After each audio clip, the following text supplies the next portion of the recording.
සංඥා ගාලා වාගේ මේ ගඩොල් බෑය දිහා බලන්න මොකද මේ කරන්නේ? අපේ සමුහාරේට දැඩි ගන්න හදනවා. නාච්චම යන්න ආවෙතන මට ඔච්චම් කරන්න.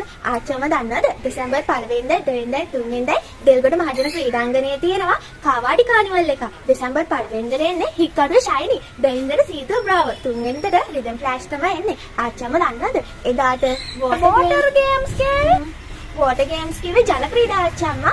මැරිගෝ රවුන්ඩ්, කතුරුවන් චිල්ලා, ෆුඩ් ස්ටෝල් අපිට ඇති පදන් සප්පායම් වෙන්නත් පුළුවන්. ඒත් එක්කම කාර් ගේම්ස් කාර් ගේම්ස් කියන්නේ අපේ හිච්චෝගේ තිරික්කල තරම් වගේ තමයි ආච්චම්මා. හරිම විනෝදයි. එදාට රැබ් බැටල් එකකුත් තියෙනවා. අපේ ඔය සෞදම් වගේ නෙවෙයි ආච්චම්මා. දාටි යත්තන්ගේ රැබ් බැටල් ඇඟ නිකන් මොකද්ද වෙලා වගේ යනවා. දාට ආච්චම්මා අපිට ගිහලා ඇති පදන් කාවාඩි නටල එන්නත් පුළුවන්.